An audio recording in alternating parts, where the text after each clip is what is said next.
ભણતર વિના નહીં ચાલશે, ભણતરનું બહુ મૂલ, ભણતરેથી ભલું થશે, સાચું ભણે સારા. ભણતરથી વ્યક્તિઓનું, માણસોનું ભલું તો થવાનું જ છે, પરંતુ સાચું ભણીએ, સત્ય હકીકતની વાત છે. આવતીકાલનો સૂરજ તો ધોરણ 10 અને ધોરણ 12ના વિદ્યાર્થીઓ માટે કંઈક અલગ ઉર્જા લઈને આવવાનો છે. એનાથી તો આપણે ક્યાં અજાણ છીએ. પરંતુ સર્વે વાલીશ્રીઓને વિનંતી છે કે આપ સર્વે વાલીશ્રીઓ, આપના સંતાનો છે, આપને ચિંતા પણ હોય, એના શિક્ષકોને પણ ચિંતા હોય, એના આચાર્યોને પણ ચિંતા હોય, ટ્યુશનના સંચાલકો હોય તો એને પણ ચિંતા હોય.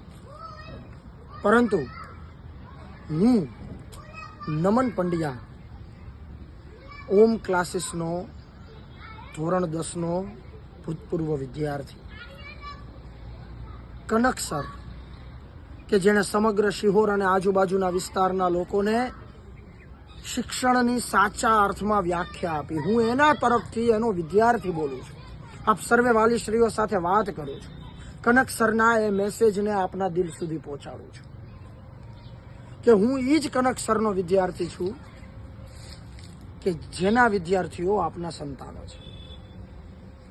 ઓમ ક્લાસીસનું સંચાલન અને ઓમ ક્લાસીસની ટીમ તો હંમેશા એ દરેક પેઢીના વિદ્યાર્થીઓને 30-35 વર્ષનો અનુભવ, વિદ્યાર્થીઓની વેવલેન્સ સાથે કેમ જોડાવું.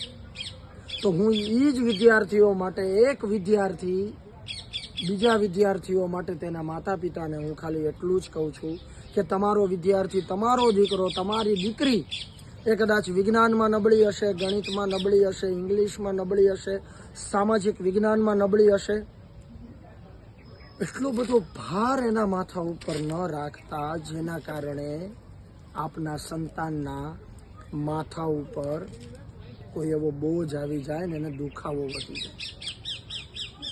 આ તમારું એ જ સંતાન છે. આ બની શકે કે જે કદાચ ભવિષ્યમાં ડૉક્ટર બને, એન્જિનિયર બને, પણ આ એ જ સંતાનો છે જેમાંથી કોઈ કલાકાર બનશે, જેમાંથી કોઈક મહાન પોલિટિશિયન બનશે, કોઈક મહાન વિચારક બનશે, કોઈક મહાન પંડિત બનશે, કે કોઈક મહાન મ્યુઝિકલ આર્ટિસ્ટ બનશે. માટે એના પ્રોફેશનને તો ઓળખજો જ. તમે જે કરો છો એ તમારા સંતાનના પ્રોફેશન માટે કરો છો, પરંતુ એના પેશનને ઓળખવાનો પણ વિચાર કરજો. પેપર તેને ગમે એવું જાય, એને કહેજો કે બેટા અમે તમારી સાથે છીએ, અને કોઈ પણ જાતની તે ચિંતા ન કરે. ગમે એટલા માર્ક આવે, કદાચ વિજ્ઞાનમાં ઓછા માર્ક આવશે, ગણિતમાં ઓછા માર્ક આવશે ને, તો એ બીજા એકાદા વિષયમાં ક્યાંક સંપૂર્ણતા એની હશે તો એને ઓળખવાનો પ્રયાસ કરજો. જય ગુરુદેવ.